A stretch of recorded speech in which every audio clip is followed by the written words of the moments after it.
Hello friends, Radhe Radhe. सभी का स्वागत है प्रिया विश्वकर्मा 9053 चैनल में। आप सभी का बहुत बहुत स्वागत है। राधे राधे, जय श्री कृष्णा, हरे कृष्णा। आज हम इस वीडियो के माध्यम से जानेंगे कि अगर हम अपने लड्डू गोपाल जी को यात्रा पर ले जा रहे हैं अपने साथ, तो उनके लिए क्या क्या आवश्यक सामग्री की हम उनके लिए लेके जाएं, जिसकी वजह से हमें भी कोई कठिनाई ना हो और हमारे लड्डू गोपाल जी को भी कोई किसी प्रकार की कमी ना हो। तो हम क्या क्या लेके जाएं उनके लिए, आज हम इस वीडियो के माध्यम से जानेंगे। सबसे पहले सबसे ज़रूरी सामान, लड्डू गोपाल जी की पोशाक। मौसम के अनुसार आरामदायक और सुंदर पोशाक ले जाएं। जैसे कि आप जहाँ जा रहे हैं उस हिसाब से कि वहाँ पे हमारे लड्डू गोपाल जी को क्या पहनाना है, कितने दिन रहना है, जितने दिन रहना है उस हिसाब से पोशाक लेना है। और फिर लड्डू गोपाल जी का बिस्तर, एक छोटा आरामदायक बिस्तर या गद्दा जिस पे आप लड्डू गोपाल जी को शयन करा सकते हैं। वो लड्डू गोपाल जी को आप कहीं बैठ रहे हैं तो वहाँ बैठा सकते हैं, ऐसा ले जाना है बिस्तर उनके लिए। और फिर तीसरे नंबर पे आता है लड्डू गोपाल जी का आसन। पूजा के लिए एक छोटा आसन या चौकी, जहाँ कहीं जा रहे हैं आप तो सुबह शाम पूजा करना है तो उनके लिए एक चौकी ले लीजिए, कोई आसन ले लीजिए जहाँ पे आप उन्हें विराजमान करके उनकी पूजा कर सकते हैं, धूप बत्ती दिया कर सकते हैं, आरती कर सकते हैं सुबह शाम। उसके बाद फिर चौथे नंबर पे आता है लड्डू गोपाल जी के बर्तन। उन्हें भोग लगाने के लिए उन्हें स्नान कराने के लिए स्नान थाली ले लीजिए, जैसे कटोरी, चम्मच, भोग लगाने के लिए बर्तन। उसके बाद फिर लड्डू गोपाल जी के लिए पानी, पीने और स्नान के लिए साफ़ पानी। आप इन लड्डू गोपाल जी को भोग लगाने के लिए जो भी ले जाएं वो घर से ही ले जाएं तो ज़्यादा अच्छा है, रास्ते का कोई भी भोग ना लगाएं। फल मिठाई तो लगा सकते हैं लेकिन वैसे अन्य कोई चीज़ नहीं लगा सकते हैं। और गंगा जल तो बहुत ज़रूरी है। गंगा जल आप अपने साथ ले रहिए, जहाँ पे लड्डू गोपाल जी को विराजमान करिए वहाँ पर पहले उस स्थान को शुद्ध कर दीजिए, उसके बाद वहाँ पे लड्डू गोपाल जी को विराजमान कीजिए। लड्डू गोपाल जी के लिए गंगा जल और तुलसी का दल भी आप ले सकते हैं, वो रहेगा। तो अगर आप नहीं भोग लगा पा रहे हैं, तुलसी का दल है, फिर कोई दिक्कत नहीं है। अगर तुलसी दल आपके पास है आप उसी को भोग लगा सकते हैं। उसके बाद लड्डू गोपाल जी की माला, तुलसी या चंदन की माला, तुलसी की माला या फिर चंदन की माला। वैसे तो आप पोशाक के साथ जो माला लेके जाएंगे वो तो अलग ही रहेगा, लेकिन तुलसी की माला भी ज़रूरी रहता है। उसके बाद लड्डू गोपाल जी का श्रृंगार, आप जैसे डेली श्रृंगार करते हैं उनका, चंदन, काजल, इत्र और अन्य श्रृंगार सामग्री वो भी आप ले सकते हैं। लेना ज़रूरी है वो भी, क्योंकि श्रृंगार तो करना है। लड्डू गोपाल जी का छोटा वस्त्र, स्नान के बाद पोंछने के लिए उन्हें कोई छोटी सी हैंकी जिससे आप उनको पोंछते हों।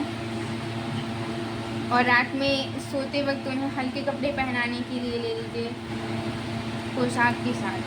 लड्डू गोपाल के लिए प्रसाद, यात्रा के दौरान भोग लगाने के लिए सूखे मेवे, फल या मिठाई। आप ड्राई फ्रूट्स ले सकते हैं उन्हें भोग लगाने के लिए, और तुलसी दल, फल, मिठाई, ये सब आप भोग घर से ले जा सकते हैं उन्हें भोग लगाने के लिए। फिर उसके बाद एक छोटा सा बैग जैसे जिसमें लड्डू गोपाल जी का सारा सामान रखा जा सके, सेफ जगह, मतलब उसको अच्छे से व्यवस्थित करके उसको रखा जा सके, ऐसा एक छोटा बैग ले लीजिए लड्डू गोपाल जी के लिए जिसमें उनका सारा सामान है।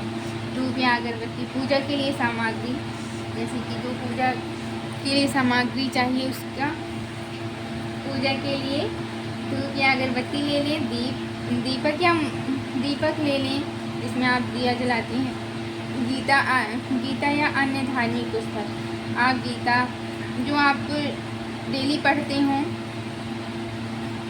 वो ले लीजिए, पुस्तक कोई भी आप पढ़ने के लिए अपने जो भी यात्रा में पढ़ना पसंद करते हैं वो। लड्डू गोपाल जी के लिए कंबल या चादर रात में लड्डू गोपाल जी को उठाने के लिए, अगर वो शयन करेंगे तो उनको उठाने के लिए कुछ हल्की चादर या कुछ भी उठाने के लिए ले लीजिए। उसके बाद जैसे कि जो बात हमें याद रखना है, बहुत ध्यान में रखना है, प्रेम और भक्ति, ये चीज़ बहुत महत्वपूर्ण है। सबसे महत्वपूर्ण बात यह है कि आप लड्डू गोपाल को प्रेम और भक्ति के साथ ले जाएं। कुछ करिए या ना करिए, लेकिन आपके मन में ये भक्ति होना चाहिए कि हमारे लड्डू गोपाल जी हैं, इनको भूलना नहीं है, इनको बहुत ध्यान से, जैसे छोटे बच्चे की केयर करते हैं वैसे लड्डू गोपाल जी की भी ध्यान रखना है, इनकी केयर करनी है बहुत अच्छे से। उसके बाद सुरक्षा, लड्डू गोपाल जी को सुरक्षित रखें, खासकर यात्रा के दौरान। आप कहीं पर भी यात्रा कर रहे हैं तो इनका बहुत ध्यान रखना पड़ता है, कैसे लेना है, कैसे लेके जाना है, बहुत अच्छे से। आप चाहें तो छोटी सी टोकरी भी ले सकते हैं, उसमें अच्छे से लड्डू गोपाल जी को विराजमान कर लें, या फिर आप यात्रा के दौरान लड्डू गोपाल जी को शयन करके लेके जाएं। फिर उसके बाद नियमित पूजा, यात्रा के दौरान भी लड्डू गोपाल जी की नियमित पूजा करें। यात्रा में भी हैं लेकिन उनका पूजा तो नियमित रूप से होना बहुत ज़रूरी है। साफ़ सफाई, लड्डू गोपाल जी के सामान और आसपास की जगह को साफ़ सुथरा रखें, साफ़ सफाई का बहुत ध्यान रखें यात्रा में। क्षमा प्रदान, क्षमा प्रार्थना, हमें लड्डू गोपाल जी से अपने मन में ये प्रार्थना करना है, उनसे गलती माननी है कि अगर यात्रा के दौरान हमसे कोई गलती हो जाए तो लड्डू गोपाल जी हमें माफ़ करें। ये अपने मन में अपने लड्डू गोपाल जी से कहना है। यह सब सामान आपकी यात्रा को सुखद और आत्मिक बना देगा। राधे राधे।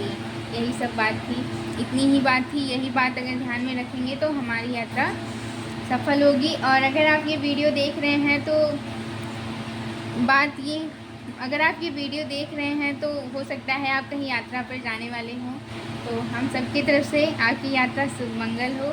राधे राधे सभी को, जय श्री कृष्णा। फिर मिलते, वैसे कोशिश ये करें कि अगर आपके घर में कोई है सेवा करने के लिए तो आप लड्डू गोपाल जी को ना ले जाएं, क्योंकि यात्रा में बहुत दिक्कत होती है, मतलब बहुत ध्यान रखना पड़ता है। कोई अगर जैसे नहीं है, पूरा घर खाली है, तब तो उनको साथ ले जाना पड़ता है, क्योंकि जैसे छोटे बच्चे होते हैं वैसे हमारे ठाकुर जी हैं, हमारे लड्डू गोपाल जी हैं। ये हमारा भाव है हमारे मन में उनके लिए, तो ले जाना पड़ता है, ले जाइए। और लड्डू गोपाल जी अगर आपके साथ हैं, आपके साथ यात्रा पर जा रहे हैं, तो आपका यात्रा बहुत ही शुभ होगा, बहुत मंगलमय होगा। उनके साथ आप बहुत आनंद लेते हुए यात्रा पर जाएंगे। और राधे राधे सभी को, जय श्री कृष्णा।